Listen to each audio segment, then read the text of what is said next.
Well, hello everyone. My name is Michael Kugelman. I'm the director of the Wilson Center South Asia Institute. Thank you for joining us today for our event with Pakistan's Foreign Minister, His Excellency Bilawal Bhutto Zardari. I'd like to invite Ambassador Mark Green, the Wilson Center's president and CEO, to the podium to offer some introductory comments.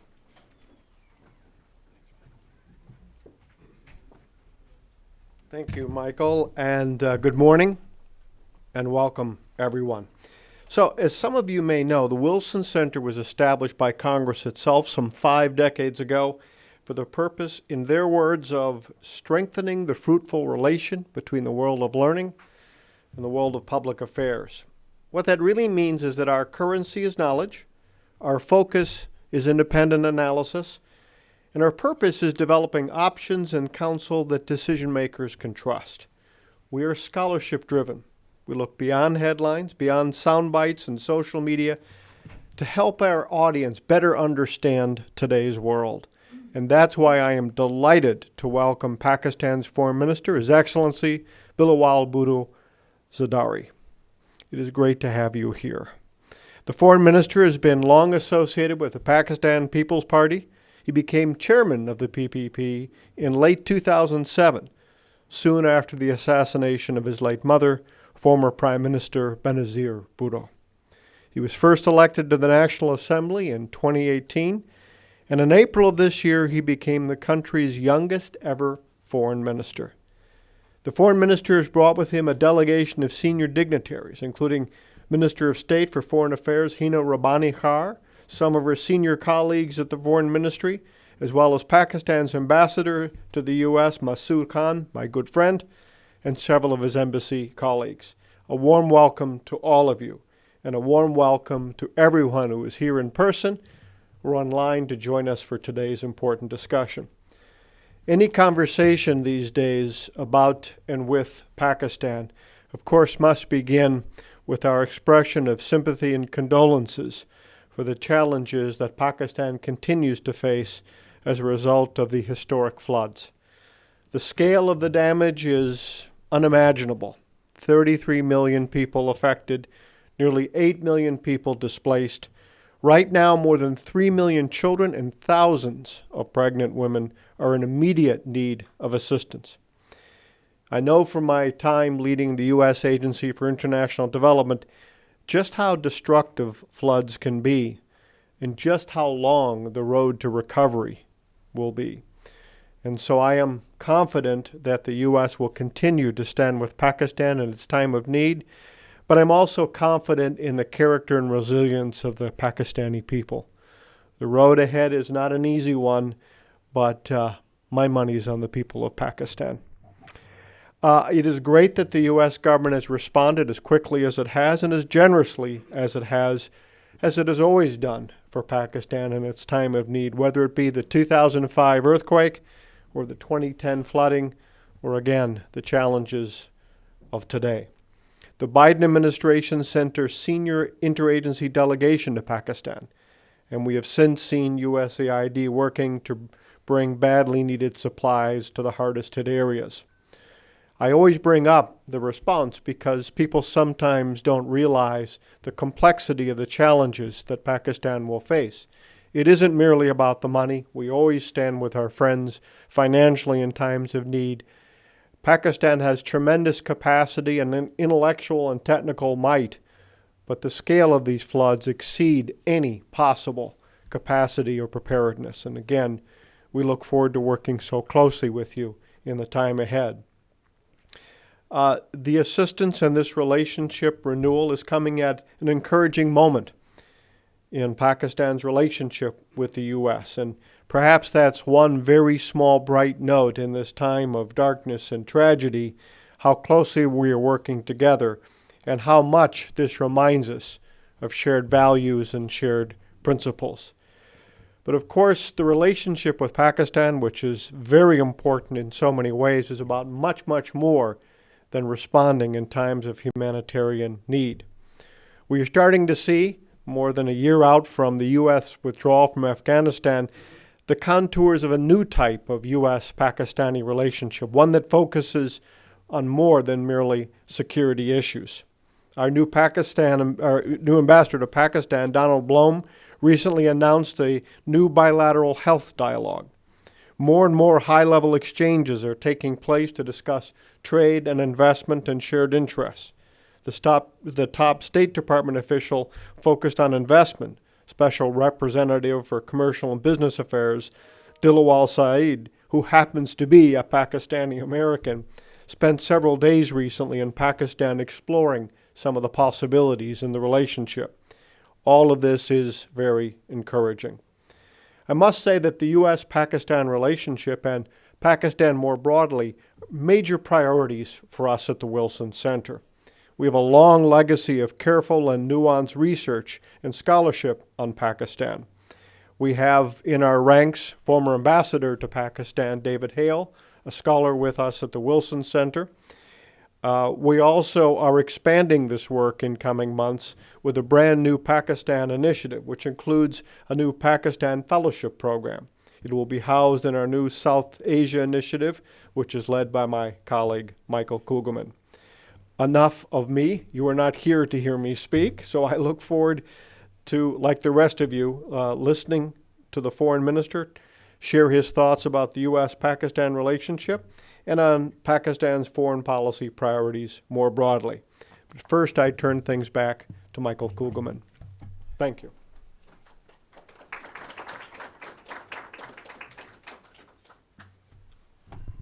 So, thank you very much, Ambassador Green.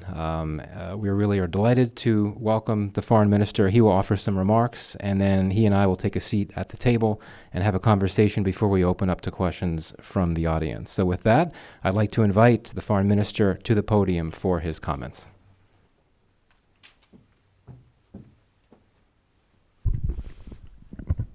Thank you. Thank you so much for having me. It's a pleasure to be here at the Wilson Institute today. I believe when we planned to be at the United Nations and to follow up with our bilateral trip in Washington, D.C., our agenda perhaps would have been different.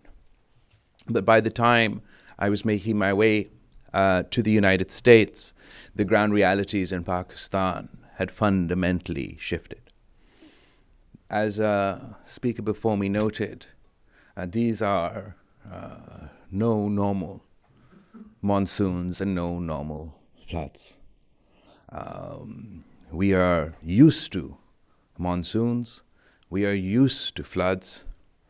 We have provincial mechanisms, national mechanisms to deal with such disaster.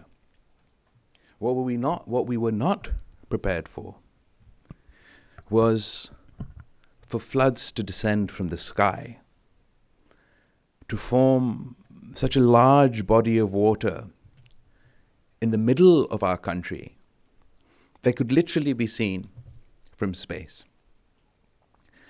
and that is still eking its way to the ocean, leaving devastation in its wake. How does one overnight cater to the needs of 33 million people, greater than the population of Sri Lanka, New Zealand, Australia, 95% of Canada, more than the people in all of New York State? And this is a compounding tragedy. We're still in the rescue and relief phase, but we see how this is going to get a lot more difficult. Because not only do we have the immediate destruction of the floods, that, as I mentioned, 33 million people, 16 million children, 600,000 pregnant women waiting to give birth. But now with this massive body of water that'll take many months to either descend into the sea or evaporate, we're looking at, as the WHO has warned, a second catastrophe, a health catastrophe, with waterborne diseases spreading at epidemic rates and our supplies of basics like Panadol and anti-malaria medication not being able to keep up. And if the 33 million people have been affected.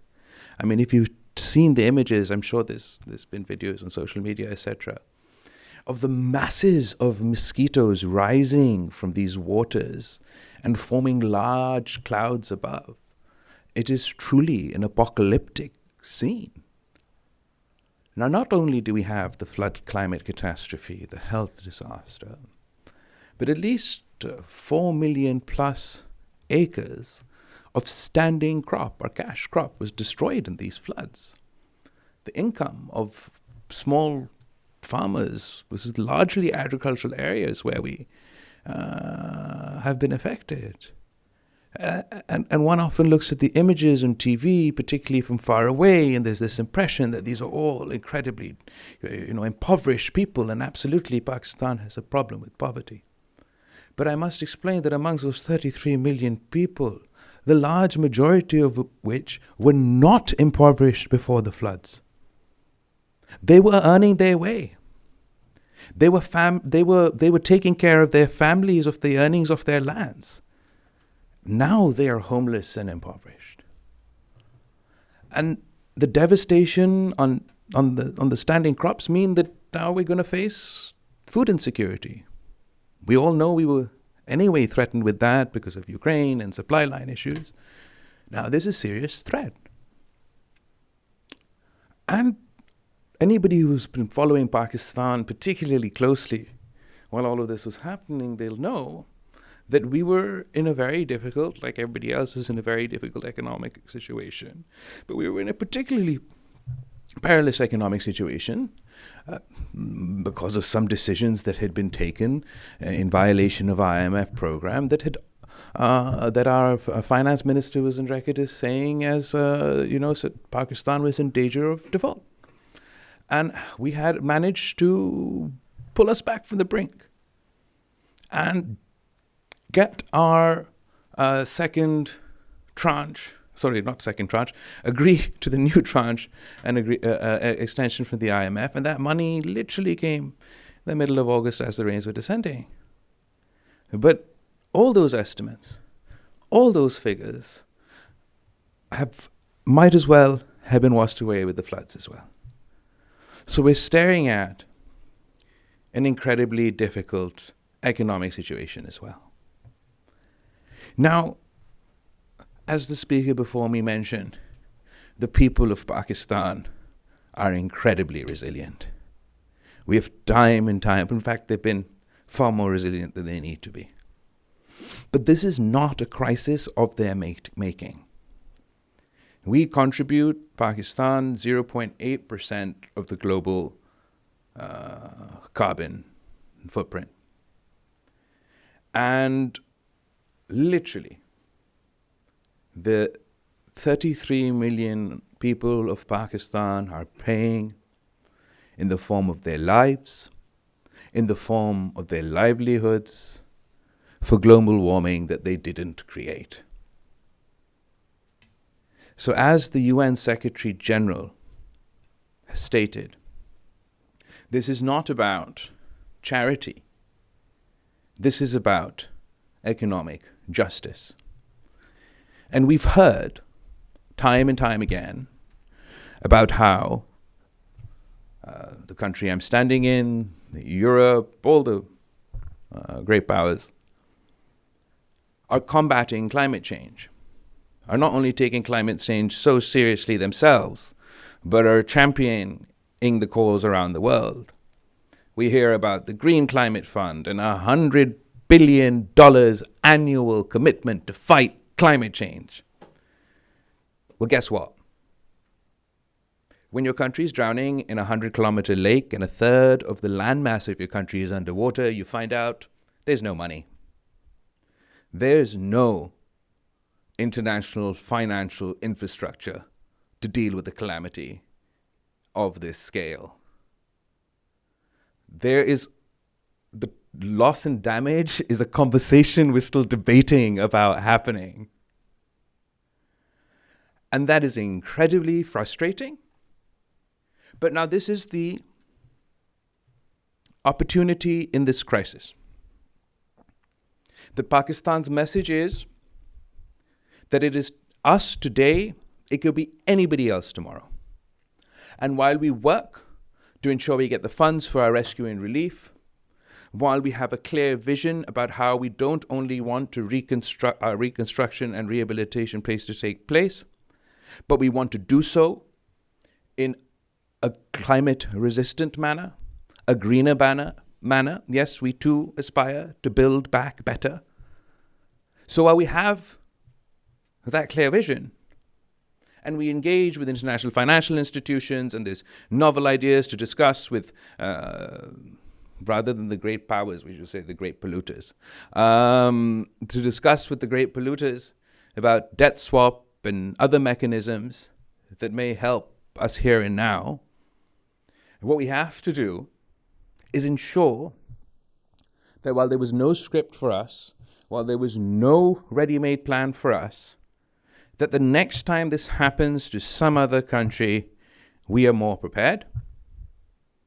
And in our country, in our efforts to bring our people to stand on their own feet, for our country to stand on their own feet, we commit ourselves, because we would have never otherwise had such extensive investment in all of these areas that have been devastated by the floods. And now there are two options for us. Either we do it cheaply and poorly and dirtily and wait for the next floods for them to be washed away again, or we do it right. We become the test case, the leaders, for what we've heard and only heard about this green infrastructure, climate resilient infrastructure. And I honestly believe that domestically and internationally now, whatever our political preoccupations are, we have to understand the gravity of the situation. Before these floods, this was tomorrow's problem for us. We were working on green energy and solar energy and wind energy, and yeah, not everything's great, but we'd get there. And we'd seen historic floods that were devastating before, but we got over them. Now there's an urgency of now. And I don't wish upon anybody else to discover this urgency in the manner that we've discovered it today. So whether it's our domestic politics in Pakistan that is incredibly highly polarized, that too needs to accept the gravity of the situation and rise to the challenge. But in the international geopolitical space as well, we have to ask ourselves what history will say of the choices that humanity made when they were faced with an existential threat. We saw how during the COVID pandemic, a once in 100-year COVID pandemic that is still not over, that we did not rise to the challenge.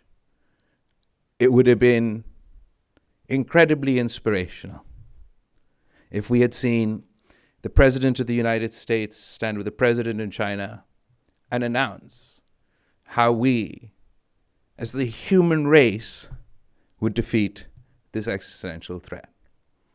Unfortunately, we were arguing over whether it was the Wuhan virus or the China virus and how fascist it was for us to wear masks or to do lockdowns.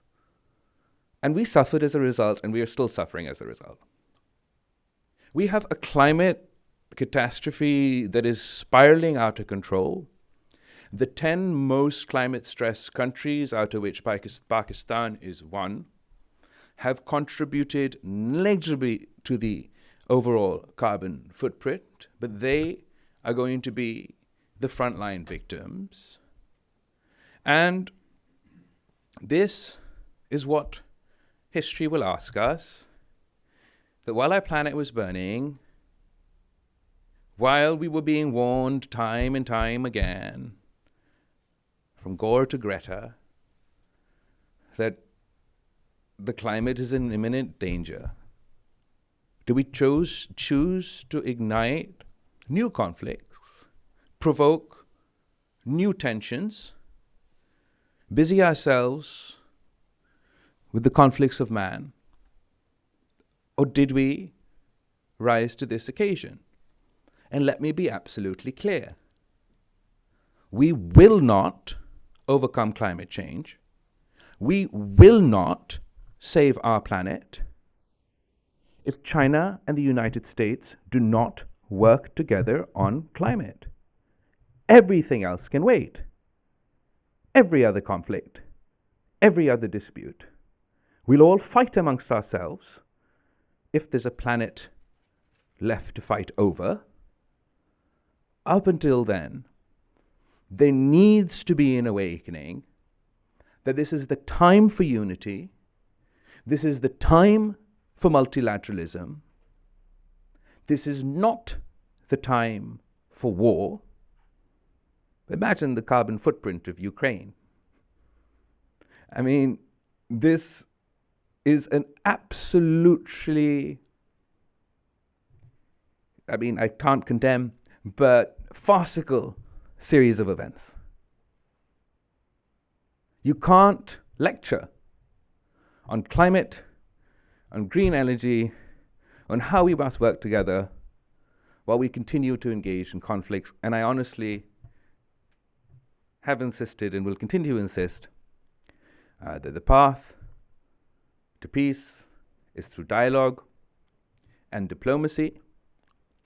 The catastrophes that we are facing, the challenges that we are facing, are truly that of a global making, and surely the solutions are also global. I have no doubt that if we do work together within my own country, we will be able to surmount the challenges we're facing today. If we do work together internationally, we will be able to confront the challenge that we're facing today. If we're going into many other decades of pointless geopolitical conflict, I'd like to be told, because I think that means the planet's going to warm so much that we won't be able to live here, and I, for one, would prefer to enjoy the time we have left rather than pointlessly go about in circles. This has to be a cause that is championed by the new generation. And I must say, as the party who's advocated for environment and climate in Pakistan, it was always very difficult to have that as part of the populist discourse. I believe a tragedy of this scale will now allow us to make this front and center in the Pakistani political discourse. And I hope that the great polluters decide that they'll pause until we can survive. They will help the victims of their industrialization get over this catastrophe, and we work together for a more just world through concepts such as climate justice, peace, dialogue, diplomacy, just until we can figure out how to survive. And then there'll be many other centuries for us to fight our wars. Thank you.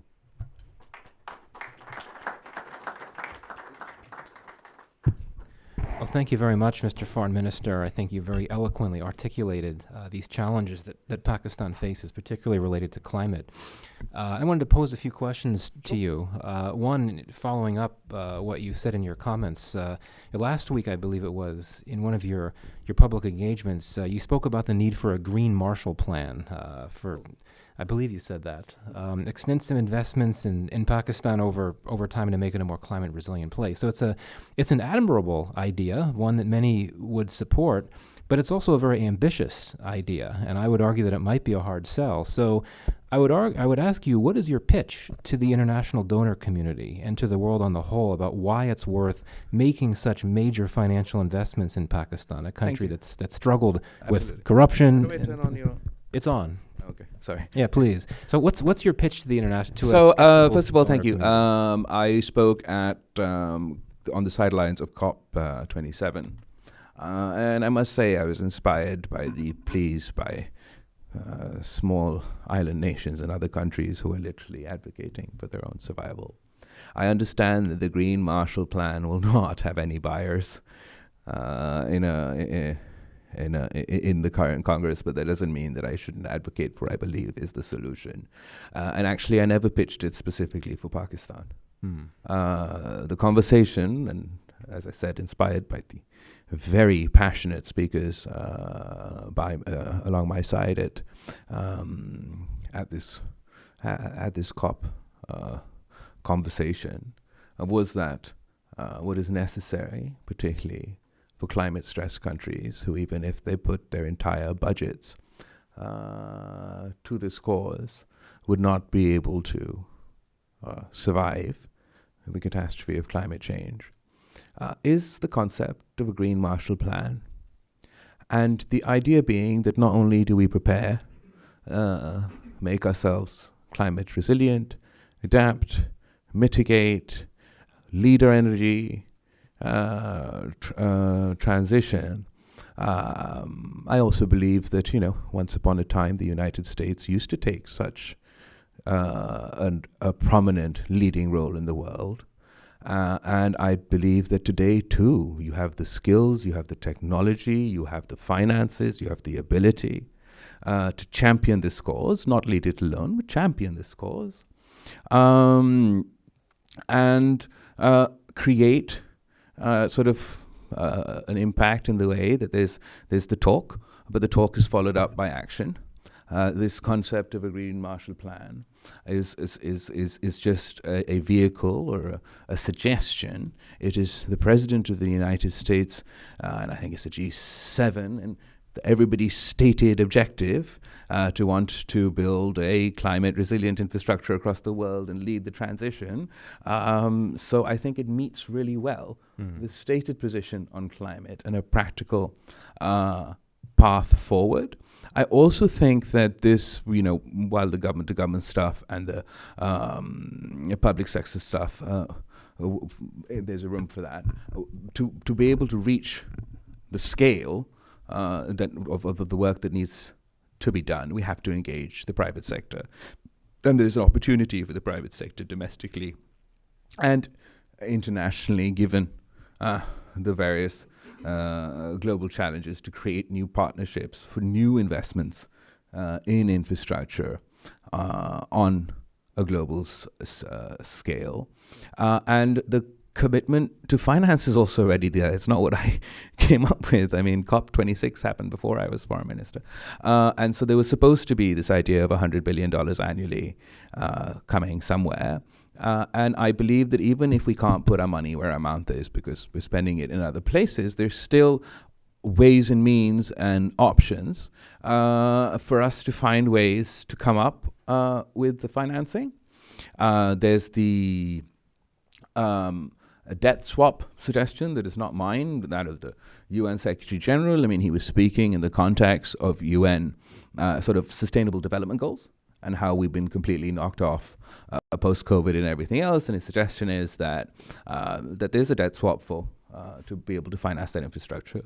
Similarly, within the climate context, there's there could be a path forward if we were to conceivably suggest that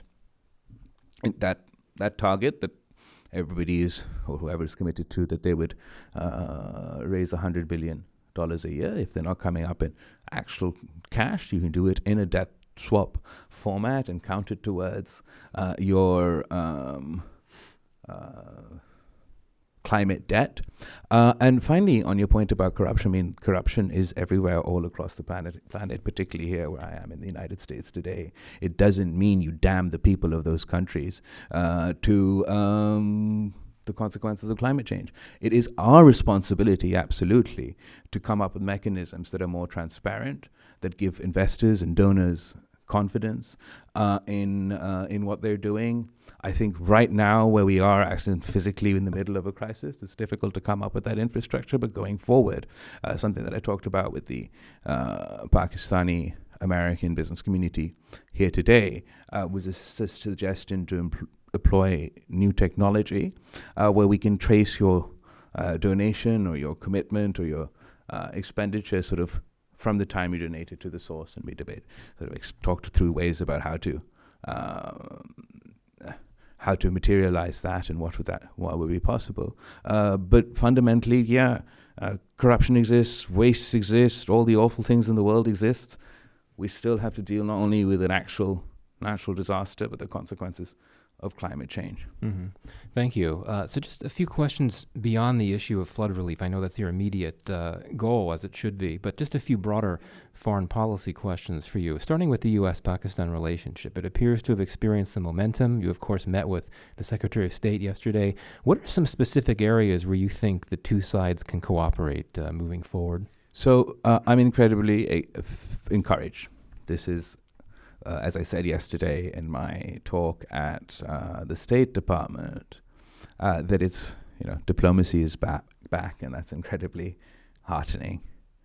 I'm sure no matter what we think of each other's positions on a whole host of issues, we can all agree that if we're not talking to each other, if we're not engaging with each other, that doesn't serve my interest, and it doesn't serve the interest of the United States government, the United States people. I must say, not only am I presently surprised, I am absolutely impressed with the new approach of United States foreign policy to Pakistan. We have, for far too long, seen each other through the context of, or the prism of Afghanistan, and it was heartening to note throughout my engagements, my initial engagements all the way up to now, how we're broadening that conversation. And we don't just talk about Afghanistan, and we don't just think about Afghanistan. And we're talking about enhancing trade and economic cooperation in energy, in agriculture, in health, as you mentioned. And it was, wasn't going to be super turbo speed, but at practical pace. As was noted before I spoke, there's been consistent engagement, including, and not limited to, the visit of Mr. Bilawal Said for many days in Pakistan, where he visited Islamabad and many provinces and had extensive discussions about business and trade opportunities. And that is exactly the sort of space that I think any bilateral relationship should be in. There's also an increasing feeling in our interactions that we're no longer hyphenated.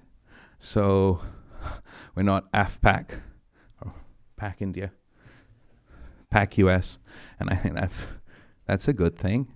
So there's an incredible positive aura around all of our engagements so far. But again, now, my pitch at this point in time is the ground realities have absolutely changed. There's been a fundamental shift. It's a different Pakistan. This is going to be a humanitarian disaster for the history books if we can't get a handle on it. And in that context, I think, even though it's an incredibly hard sell, as you say, there's feelings about my country on Capitol Hill that'll take a time to address. But the opportunity in this crisis, and the thing that I'll continue to pitch, even if I have to hear just to know, is that this is the time for even enhanced engagement. Mm-hmm. As I mentioned in my statement yesterday, the dams that the Secretary Blinken was talking about in his speech were built in the 60s and 70s, and that was our last green revolution in Pakistan. It's not just Pakistan. There are many climate-stressed countries, and this is an opportunity for us to work in a far more extensive mode of cooperation. So you talk about expanding the relationship beyond the Afghanistan lens that was there for so long, but do you think there still is potential for security and especially counterterrorism cooperation with an eye toward Afghanistan? So I think security and CT cooperation is now a thing all over the world. for our own internal security. And this definitely not just with the United States, but with a lot of our with a lot of our neighbors, concerns about terrorism. There's Al-Qaeda, TTP for us, ETIM for China. So that's obviously an area of incredible concern, and it is a point which we consistently engage with the Afghan interim government on. We want to see them have the capacity to be able to deal with all these challenges. But the reason we confront extremism and terrorism, particularly within our own country, and this is a point I want to emphasize, particularly within our own country, is not because it threatens the United States. This is something that has threatened us, that has caused us to lose 80,000 civilians in Pakistan. We had terrorist attacks almost every other day during a painful period in our history, and none of us want to go back to that. So thank you. One more question to you before we go to our audience. The previous government announced what was heralded as a major shift in foreign policy, one from geopolitics to geoeconomics. Some of us never quite understood what that meant, but it appears to be a shift toward a phase where Pakistan would be emphasizing trade, connectivity in the region. If you could give your view on that shift, if that still is a policy for this government, and what you make of that idea. The old government had a lovely habit of naming everything it did as the first time it has ever happened in the history of Pakistan. But the fact of the matter is there's been a consistent attempt actually to do that. Obviously, it's very difficult when you have the Afghan war going on your border. But I don't know if anybody will remember when President Zardari was president and we were fighting terrorism, we had all those issues, but his pitch on the international stage was always trade over aid. Even then, despite, I remind you, in 2010, it was the first time after 1965 where Pakistan started trading with India. We unilaterally started trade. So I think there has been efforts, more substantial efforts, in the past to break out of geopolitical gridlock and regional tensions and push trade. And absolutely, as a stated position of the last government, that they would focus on economics. I mean, that's something that should be appreciated and continued. But the challenges to that is manifold, not only for us, but also the international community. And again, it brings us back to our point. I think all of us, all these little groups that are being made, and wherever you go, if you actually talk to everyone in Quad or in other places behind closed doors and away from the cameras, they will tell you that no one wants conflict. They would much rather be trading and doing business in an open and free environment without pressures and without geopolitical concerns. I think this is a matter of everyone's survival, really. If you talk to anyone in the United States or anyone in Europe or anywhere else, there's a lot of economic anxiety. And because we see that these conflicts developing may not ease very quickly, there's an anxiety about that. So I would actually hope that all countries, particularly given the economic devastation following the once-in-a-lifetime pandemic that we're still seeing, would prioritize economics over geopolitics for a bit. Okay, thank you. So we have a number of questions that have come in from the audience online, but I wanted to take a few here from our audience here. So if you could raise your hand and just wait until there's a microphone in front of you before you pose your question. So we'll start on this side of the room. We'll start with Pam Constable, and please give your name and affiliation. It's still Pam Constable. That's what I thought. Thanks. From the Washington Post. Okay, I think nice we're meeting. To see many of you here, and Mr. Foreign Minister. I have a brief rhetorical question, which you don't have to answer, and a longer, more serious one, which I hope you will. It's regarding the hyphenated relationships. And there was a recent meeting between Narendra Modi and Vladimir Putin in which Mr. Modi said, "This is not the time for war." I wonder if you were quoting him intentionally or just agreeing. I agree. That was my rhetorical question. So my serious question is about Sindh. It's about your world. And I, during the last serious monsoon of June 2010, I spent some time in Sindh, visited a number of very badly affected places, Jacobabad, for example, Tata. And I was very struck by a number of things. One was the sort of inequality of the control of water, irrigation, and the other was, even to my surprise, so many of the people that I met were completely landless. They were living on crop shares. They were living on nothing. So my question is really, what has changed since then, if anything? Obviously, this is a much, much, much worse situation, but it's the same situation in a sense. It comes from the same cause as well as from the sky. One of the complaints that I heard from many of the landless or the very poor farmers in 2010 was that many of the larger landowners, the big zamindars, the big people who owned land, were diverting water from their areas, were actually breaking down embankments, were trying to divert the problem of the flood away from their lands. And people just told me this directly. I mean, what had happened to them. And that's just one thing. You were saying how the situation there is better economically now, that, you were saying people were owning their own lands.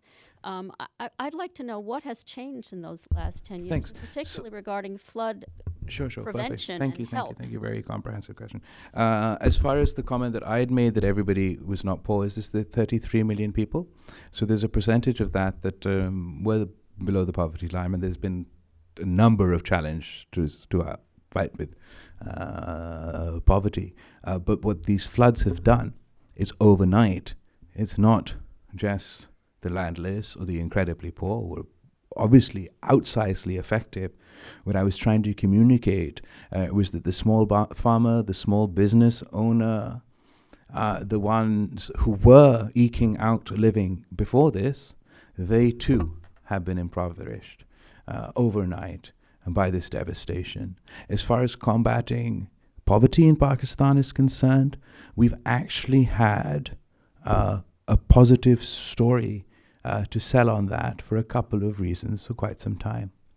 One, under the last federally controlled Pakistan People's Party government, we launched our country's first social safety net, the Benazir Income Support Program, that provided cash transfers directly to the poorest of the poor and has had a direct impact on alleviating poverty. In my province of Sindh, simultaneously, we launched a provincial program to combat poverty through a Sindh a rural support organization and what we call the People's Poverty Program that provided interest-free loans to women, particularly the poorest of the poor, for them to start their own businesses. And it's actually an incredible success story. We had more than 1 million women benefiting from this program that had spread to all districts of the province by 2018. So it was slowly and steadily. It started with the sort of the most impoverished areas and was spread across the province. So 1 million women benefiting from this, becoming small business women themselves. And I have to say that lending money to women is far more effective than lending money normally through commercial banks. The stats on this initiative show that 97% return rate on our loans to poor women. That shows not only the efficiency and effectiveness of the program, but also that it was working. So what's the sad story? As the UN Secretary General said, we've been knocked back decades. Our improvement in tackling poverty, knocked back 10 years by COVID, by the supply chain issues as a result of that, by the whirlwind of inflation that's engulfed the globe following the conflict in Ukraine and the sanctions over there. And now, above and beyond that, we have the devastation that's caused from the floods. As far as climate justice, we actually have a topic from our perspective in Sindh on water justice, and we absolutely believe that the irrigation system is unfairly managed, particularly given that we're the lower riparian, and not only a lower riparian to India, but the lower riparian to the whole of the rest of the country. And that leads to disputes over whether and how water is being shifted freely and fairly. Again, as I said, this catastrophe, you have a 100-kilometer lake form in the middle of the country. The devastation is a result of flooding from the skies that lasted consistently and with increasing severity from mid-June to the end of August. No one's land was saved. There's no saving anybody's land when that water, when that intensity comes from the skies. But when you're in such a desperate situation, and I've seen this firsthand, immense desperation, and you've lost absolutely everything. When you lost absolutely everything, then everything seems like it's being done against you. And it is totally legitimate for people to feel frustrated that they haven't got enough. When our chief minister is on record that he can so far only supply aid at one time to 25% of those affected. So every second person you approach will be incredibly frustrated and incredibly aggravated. As far as diverting water from here to there, so that's not a political decision in the sense that I don't make it or the chief minister doesn't make it. Engineers make those decisions about where to breach and what to do. Obviously, in desperate times, I'm sure individuals at various places tried by force themselves, but by and large, that's what happens. But no matter where the water goes, where it does go, because you're in such a difficult and desperate point, you believe, no, my neighbor, or the one above me, or the one below me, or the one over here, or they're unjustly sending the water to me, without realizing that actually all around me is drowning. And I see this firsthand because I remember being as incredibly frustrated as I personally was, because I was there during the devastations of the rains while my own house, which is like a 150-year-old house, fell. But it takes a moment for you to sort of rise above that and realize, okay, there's nowhere for the water to go. I am drowning, yes, but my neighbor is also drowning to the right, to the left, to the above me, to below me.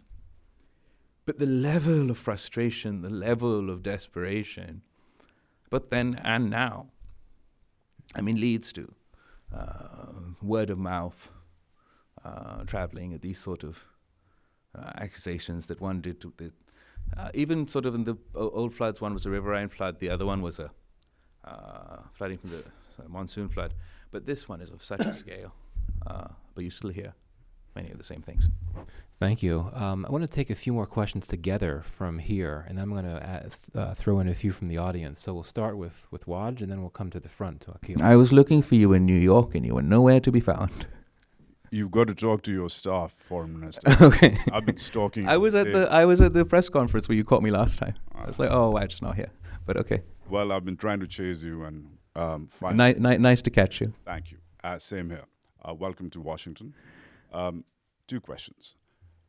Yesterday, in your remarks, which were very assertive and passionate, just before that, the U.S. Secretary of State said that in your talks, there's been advice about responsibly managing the relationship with India, as well as managing ties with China over debt restructuring. Parts of the press are saying that the US schooled Pakistan. Wondering how you respond to that. And secondly, just around that time as well, as you know, the Indian foreign minister is in town as well, and had some severe criticism about that F-16 service renewal deal, which you've managed to pull through. And in his remarks, he said, well, nobody in Washington or Islamabad is fooling anyone. We know that these F-16s, they say they're for counterterrorism, but frankly, we know where they're going to be used. So 2 questions. Did you get schooled, and are you fooling us? Thank you, Piptas. First of all, we had an incredibly pleasant conversation with Secretary Blinken, not just yesterday, but from the very first day that I've been Foreign Minister of Pakistan. In fact, one of my early phone calls that I received, which was supposed to be a conversation based on, initial pleasantries, congratulations for taking your job, over your new responsibilities, I think it lasted for between an hour 45, 2 hours. And it was an incredibly pleasant conversation, and we've maintained that tone throughout. And I think the sort of key to any bilateral relationship is dealing with each other with mutual respect. And I'm just so sort of floored by what you said, because anybody who knows Secretary Blinken will tell you that he's an incredible human being, and does not even speak in that tone and tenor, even if he was to discuss something of the such. As far as a responsible relationship with India, well, that's what we want, and that's what we've always wanted. As I mentioned in my sort of comments earlier, 2010 was the first time after 1965 where we unilaterally started trade with India.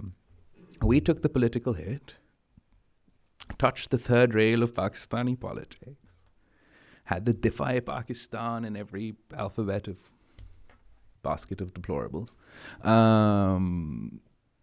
protesting and calling us traitors and whatnot. And that was a result of the fact that we knew that us taking the political risk had the potential of being reciprocated from the other side by someone who also wanted a responsible relationship with Pakistan. But as you and I know, a lot has changed since 2010. And from our perspective, this is a very different India. Mr. Modi is not Mr. Manmohan Singh or even Mr. Vajpayee. He is the same Prime Minister who, until he became Prime Minister, could not come to the United States. You wouldn't give him a visa because of the massacre that occurred in Gujarat. And while we all hoped, and as some like to say, hope is not a plan, that things would go differently, they didn't. He is quite actively and with concentrated purpose over the course of his 2 terms now, actively tried to turn India away from its secular roots where all Indian citizens had a place to a Hindu supremacist India. That's fair enough within his own country, as much as you sort of oppose it, that's sort of the direction it's taking. But that has had direct consequences for the internationally disputed region of Kashmir, which has made our conversations all the more difficult. When they unilaterally, in violation of international law, in violation of UN Security Council resolutions, sound similar?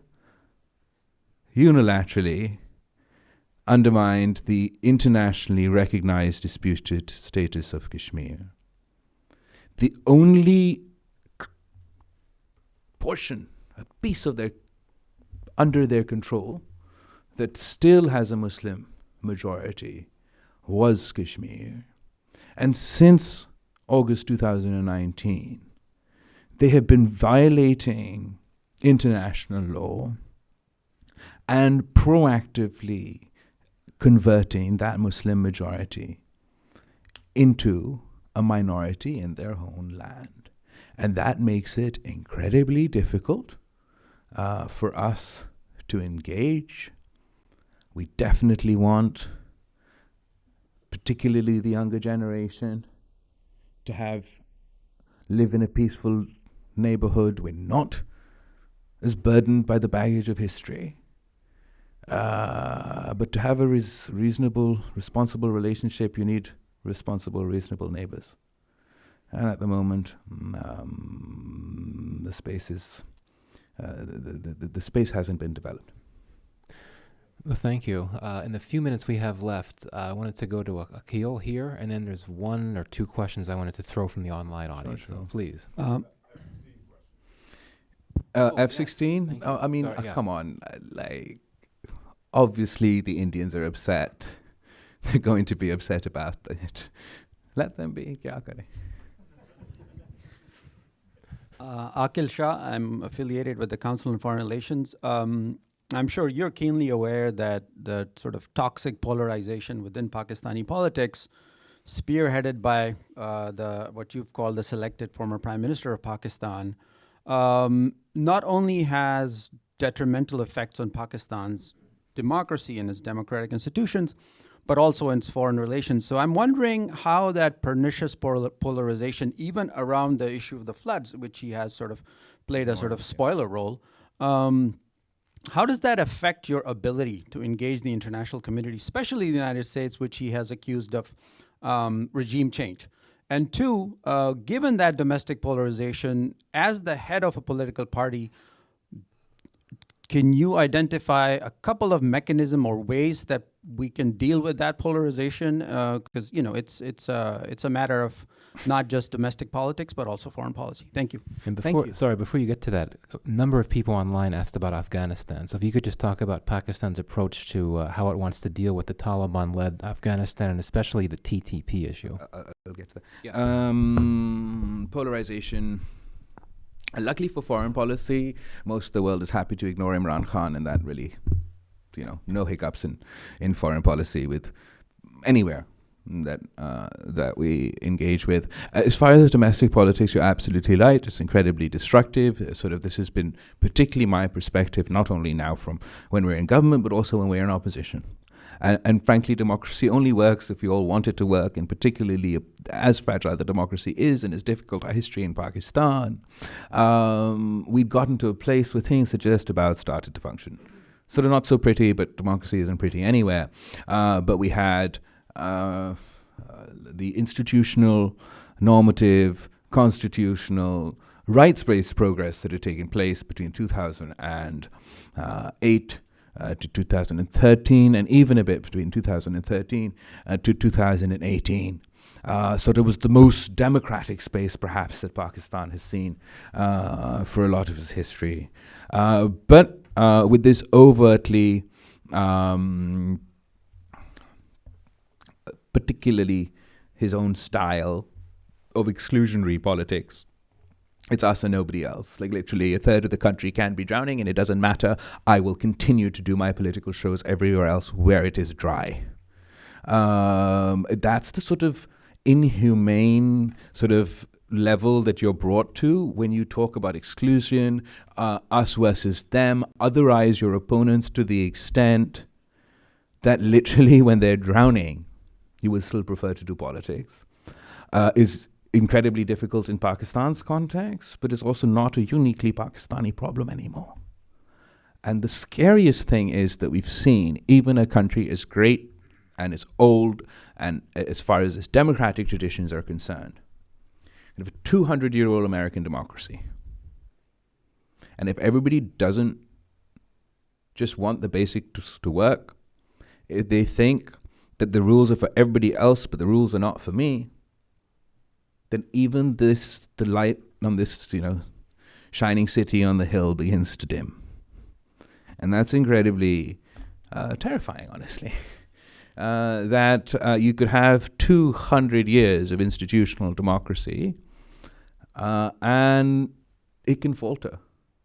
And then imagine the fragility of the democracy in Pakistan when faced with this sort of polarization, where you're not only not ready to talk during the floods. I mean, this happened when he was prime minister. We faced terrorist attack. He refused to sit with the opposition. The incident I mentioned in Kashmir, when that happened, he still refused to sit with the opposition. Time and time again, it was a one-man show that Parliament didn't apply, rules didn't apply, and the Constitution didn't apply. That's not there's no sort of long game there. Even today, my advice to Imran Khan would be, respect democracy, respect democratic institutions, do your job. You've got X amount of MNAs who are still collecting their salary and have refused to come into Parliament for the many past months. And look beyond one's personal ego to go to Afghanistan. Sorry, but that's how the questions were asked. So look, I think my personal opinions on the various groups that you're referring to, whether it's TTP or TTA, are very well known, and I don't want to repeat them.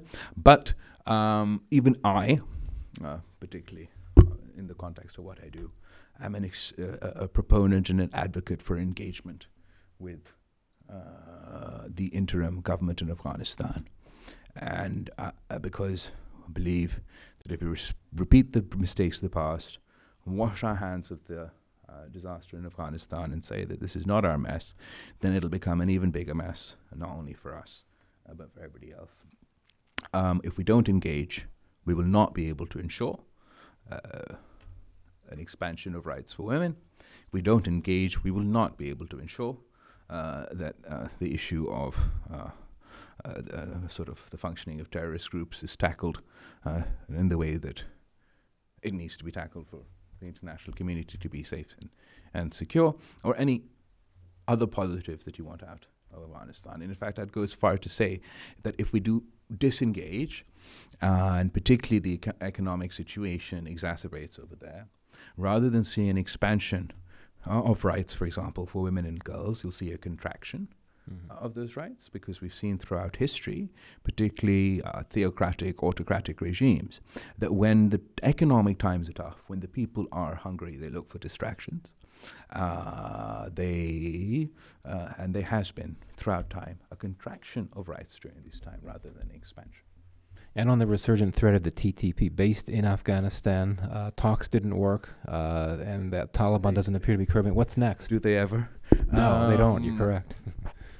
Look, because the entire world talked right next door, getting out of Afghanistan with a whole host of people, I think that the space for those opposed to talks were very limited in our own context. And there was another round of talks that have taken place.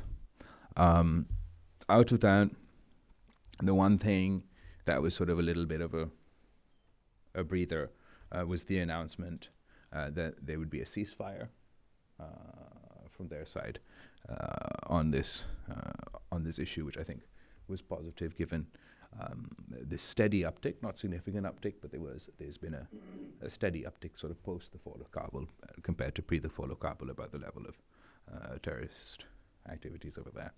As far as these sorts of terrorist groups, whether it's my country, whether it's Afghanistan, there needs to be sort of red lines, where I don't know what the various countries' approaches to rehabilitation or reincorporation, but there needs to be fundamentals that we all understand, such as a disarmament and an ensuring of peace rather than the situation getting out of control. And it's still to be seen how successful we will be in engaging on this issue, particularly in the new context following the fall of Kabul. But the answer has to be engagement. We have to build their capacity to take on these groups or terrorist groups before we can give a definitive verdict on whether they've demonstrated the will to do so. If they don't have the capacity, then how can you expect them to demonstrate the will? Well, thank you. The hour flew by, predictably. Thank you, Mr. Foreign Minister, for taking the time to answer all the questions, for your remarks. Thanks to everyone here at the Wilson Center and to those of you for tuning online. And again, to reiterate what Ambassador Green said, the Wilson Center is in solidarity with Pakistan as it tries to recover from these floods. So with that, please join me in a round of applause for our guest. Thank you so much, Michael. And I hope that we're very grateful for your solidarity, and I will keep chipping away at the Green Marshall Plan, even though it may not materialize. Thanks. Thank you very much.